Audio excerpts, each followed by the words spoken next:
ओहो डर लाग्यो 1 2 3 हेलो र नमस्ते सबैलाई सो लास्ट इयर चाहिँ अनर नेपालमा अफिसियली फेरि भित्रिएको थियो with 3 mid range smartphones the honour X7, X8 र X9 र आज मसँग चाहिँ X सिरिजकै अर्को फोन यो अनर X9A भने जुन चाहिँ अनरको तर्फबाट 2023 को लागि लेटेस्ट मोडल हो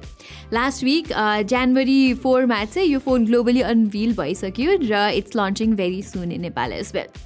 ओके सुरुमा चाहिँ अलिकति अनरको ब्याक स्टोरी भनिदिइहाल्छु है त for those of you who don't know Honor भनेको चाहिँ पहिला ह्वावेको सब ब्रान्ड थियो र ह्वावेलाई चाहिँ युएसले ब्यान गरेपछि ह्वावे र अनर दुवैले गुगल क्वालकम माइक्रोसफ्ट इन्टेल जस्तो युएस कम्पनीजहरूसँग चाहिँ टाइअप गर्न नमिल्ने भएको थियो यसको मतलब चाहिँ के हो भने गुगलको सर्भिसेस ह्वावे र अनरको फोन्सहरूमा नचल्ने भयो जसले गर्दा जे होस् एक किसिमले चाहिँ ह्वावे एज अ स्मार्टफोन ब्रान्ड चाहिँ ध्वस्त नै भएको थियो भन्दा पनि हुन्छ तर पछि टु सेभ अनर ह्वावेले चाहिँ एउटा सलिड सल्युसन निकाल्यो and that was to sell Honor to another company which they did अनि त्यसपछि चाहिँ ह्वावेको अन्डरमा नभएपछि अनरले फेरि अमेरिकन कम्पनीजहरूसँग काम गर्न मिल्ने भयो र गत 2 वर्षदेखि Honor has been doing really well in its home town China र they even became the number 1 brand there 2022 को फर्स्ट र सेकेन्ड क्वार्टरमा त्यो बाहेक अनरले चाहिँ आफ्नो फर्स्ट फोल्डेबल पनि लन्च गरेको थियो लास्ट इयर अनि they are also bringing some good affordable flagships as well so things look very promising anyway अनरले 2023 को स्टार्टमा भने आफ्नो mid range segment honour X9A बाट सुरु गरेको छ प्राइसिङको कुरा गर्दाखेरि चाहिँ तत्कालै मलाई यो भिडियो बनाउँदा चाहिँ नेपाली प्राइसिङ थाहा छैन तर मलेसियन प्राइसलाई कन्सिडर गर्ने हो भने चाहिँ त्यही 45,000 जस्तोमा लन्च हुन्छ होला but again I am not sure र यो प्राइसको लागि चाहिँ स्पेक्स हेर्दा त्यस्तो पुरै इम्प्रेसिभ चाहिँ नलाग्न सक्छ यहाँ चाहिँ तपाईँहरूले लास्ट इयरको स्न्यापड्रागन 695 चिपसेट पाउनुहुन्छ जम्मा 5 मेगापिक्सलको अल्ट्रा वाइड एङ्गल सेन्सर छ यहाँ सिङ्गल स्पिकर मात्रै छ सो स्पेक वाइज चाहिँ त्यति इन्सपायरिङ छैन तर अनरले चाहिँ यहाँ स्पेक्स भन्दा पनि अलि प्रिमियम एक्सपिरियन्स चाहिँ दिन खोजेको देखिन्छ एनिवे त्यो कुरा गर्नु अगाडि चाहिँ सुरुमा यो फोनलाई अनबक्स गरिहालौँ है त ओके सो प्याकेजिङ चाहिँ स्ट्यान्डर्ड नै छ भित्र खोली हेर्दा चाहिँ तपाईँले फोन पाउनुहुन्छ फोन सँगसँगै तपाईँले एउटा क्लियर केस पनि पाउनुहुन्छ त्यसपछि यहाँ सिम इजेक्टर जस्तो नर्मल कुराहरू त छँदैछ त्यसबाहेक यहाँ चाहिँ 40 वाटको फास्ट चार्जर र USB टाइप सी केबल रहेको छ ओके सो म अघि न प्रिमियम एक्सपिरियन्सको कुरा गर्दै थिएँ नि त्यो चाहिँ खासमा यसको डिजाइनबाट नै झल्किन्छ हेर्दाखेरि चाहिँ इट लुक्स भेरी गुड र ह्वावेको फ्ल्यागसिप मेड सिरिज जस्तै देखिन्छ यो फोन जे होस् मार्केटमा आउने अरू मिड रेन्ज फोनहरू भन्दा चाहिँ इट लुक्स बेटर र युनिक स्पेसली यो पछाडिको क्यामेरा मोड्युल चाहिँ र आई रियली लाइक यहाँ पछाडिको यो म्याट फिनिस पनि यो फोनको कलर अप्सन त निकै राम्रो छ अनि म्याट सर्फेस भएर चाहिँ अझै डिस्टिङ्क्ट देखिन्छ र हातमा होल्ड गर्दा पनि यहाँ अगाडि र पछाडि भएको यस्तो यो कर्भ्सले चाहिँ ग्रिप पनि मजाको बस्छ यहाँ सो त्यो चाहिँ अर्को प्लस पोइन्ट भयो र यहाँ चाहिँ कम्पनीले ठुलो 5100 मिलिएम्प आवरको ब्याट्री हाल्दाखेरि पनि this phone is quite slim and light which again is quite impressive अब डिस्प्लेको कुरा गर्दाखेरि चाहिँ अनर X9A को display is quite interesting too curved हुनु त यसको one of the best feature भइ नै हाल्यो त्यसबाहेक यसमा चाहिँ राम्रो AMOLED स्क्रिन छ with full HD plus resolution र 10-bit colour gamut so viewing experience wise चाहिँ यहाँ तपाईँहरूले राम्रो एक्सपिरियन्स पाउनुहुन्छ बेजल पनि तपाईँ हेर्नुहुन्छ भने निकै मिनिमल छ र यहाँ चाहिँ आँखा स्ट्रेन नहोस् भनेर अनरले 1920 हर्ट्ज पल्स विथ मोड्युलेसन अथवा PWM डिमिङ पनि दिएको छ which is always nice to have र इन्ट्रेस्टिङ कुरा चाहिँ यो डिस्प्ले एकदमै टफ छ भनेर अनरले क्लेम गरेको छ अनरले चाहिँ यो डिस्प्लेको ड्युरेबिलिटी खतरा छ भनेर प्रुभ गर्ने चाहिँ यहाँ मार्बल ड्रप र स्टिल बल इम्प्याक्ट जस्तो ड्युरेबिलिटी टेस्ट पनि गरेको छ अनि अरू युट्युबर्सहरूले त झन् यो डिस्प्लेले ओखर सोखर फुटाएर पनि भिडियो बनाएका छन् सो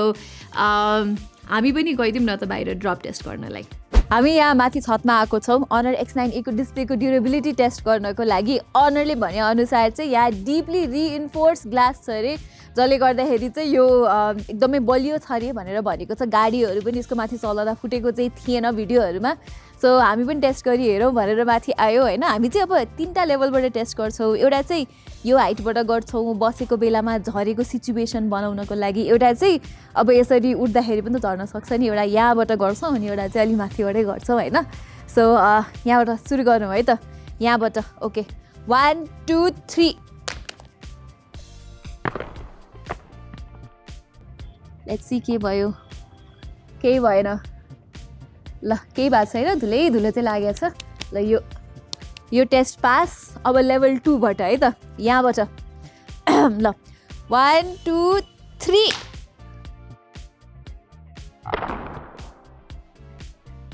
ओह फ्ल्याट झऱ्यो के सिधै ड्रामेटिक पारामा अझै पनि केही भएको छैन हेर यो के भएको छ ल ल ल ल अब चाहिँ हामी लेभल 3 बाट गर्छौँ है त ड्रप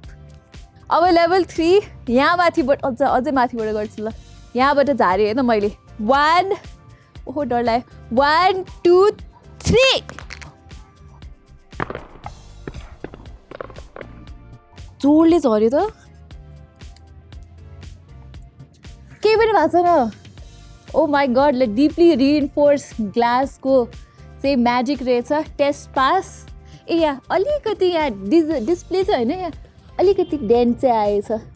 तर डिस्प्ले चरम चुरुम फुट्नुपर्ने हो यति हुँदाखेरि यति मात्र भएकोलाई पनि टेस्ट पास भन्न सकिन्छ ओके सो अब यो फोनको बारेमा everything looks pretty good so far it's design is great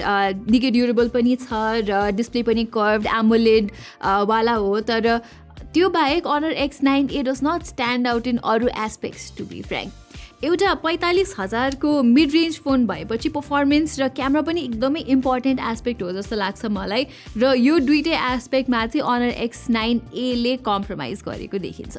यहाँ चाहिँ तपाईँले स्न्यापड्रागन 695 चिपसेट पाउनुहुन्छ जुन अब नराम्रो चिपसेट चाहिँ होइन तर लास्ट इयरको बिलो 40,000 को फोनमा पनि यो चिपसेट चाहिँ तपाईँहरूले पाउन सक्नुहुन्थ्यो सो यो फोनको ओभरअल पर्फर्मेन्स चाहिँ it's not going to be that great especially तपाईँहरू धेरै गेम सेम खेल्नुहुन्छ भने चाहिँ अनि त्यसपछि क्यामेरा एस्पेक्टमा पनि things are not that great don't get me wrong यहाँ भएको यो 64 मेगापिक्सलको क्यामेराले चाहिँ ठिकै राम्रै कलर रिप्रोडक्सन भएको फोटोहरू खिच्छ लो लाइटको बेला पनि फोटोजहरू दे कम आउट गुड तर डिटेल्स भने चाहिँ फोटोहरूमा छँदै छैन र वर्स कुरा चाहिँ के छ भने यहाँ चाहिँ लो रेस 5 मेगापिक्सलको अल्ट्रा वाइड एङ्गल क्यामेरा छ जसको फोटोज चाहिँ as you can expect average पनि छैन र यो फोनको भिडियो केपेबिलिटी पनि तारिफ गर्न योग्य चाहिँ छैन दुवै फ्रन्ट र ब्याकबाट चाहिँ फुल HD 30 FPS भन्दा बढीको भिडियो खिच्न मिल्दैन र त्यो रेजोल्युसनमा पनि राम्रो र स्टेबल फुटेजेस चाहिँ आउँदैन as there is no OIS or even EIS on this phone selfie चाहिँ ठिकै आउँछ है तर 16 मेगापिक्सलको क्यामेरा हो अगाडि जसले जे होस् प्रोसेस गरेपछि चाहिँ राम्रै रिजल्ट्स निकाल्न सक्छ र सिमिलरली पोर्ट्रेट्स पनि राम्रै आउँछ नट सो ब्याड तर ओभरअलमा हेर्ने हो भने चाहिँ Honor X9A को क्यामेरा 45,000 को रेन्जमा आउने फोन्स जस्तै Realme 10 Pro Plus अनि Redmi को अपकमिङ Note 12 Pro र Samsung को Galaxy A33 जतिको चाहिँ छैन सो अगेन यो कुरामा चाहिँ कम्प्रोमाइज देखिन्छ सफ्टवेयरको कुरामा पनि यो फोनमा अझै Android 12 आउँछ र यहाँ चाहिँ तपाईँले Honorको आफ्नै म्याजिक UI पाउनुहुन्छ म्याजिक UI चाहिँ मलाई चलाउँदा चाहिँ यो स्टेबल नै लाग्यो तर एक दुईवटा कन्भिनियन्स फिचर्स जस्तै QR स्क्यानिङ फर वाइफाई र long pressing on the home screen to access app widgets यो जस्तो साह्रोतिरो कुराहरू चाहिँ मिसिङ छन् यहाँ अनि Honorले कति वर्षको सफ्टवेयर अपडेट्स यहाँ दिन्छ भनेर पनि स्पेसिफाई चाहिँ गरेको छैन सो सफ्टवेयर वाइज पनि Honorले इम्प्रुभमेन्ट ल्याउनु पर्ने चाहिँ पक्कै देखिन्छ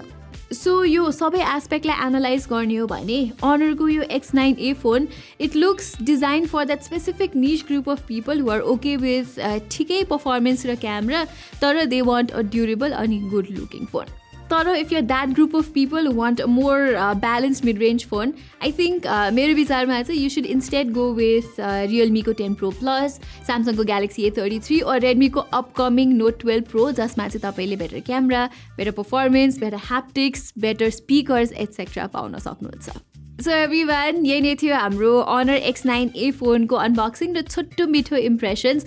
तपाईँहरूलाई चाहिँ यो फोन कस्तो लाग्यो तपाईँहरूको विचार के छ भनेर चाहिँ तल कमेन्ट्समा मलाई भन्न नबिर्सिनु होला र साथै हाम्रो च्यानललाई सब्सक्राइब गर्न पनि नबिर्सिनु होला यति भन्दै म प्रतिमालाई बिदा दिनुहोस् धन्यवाद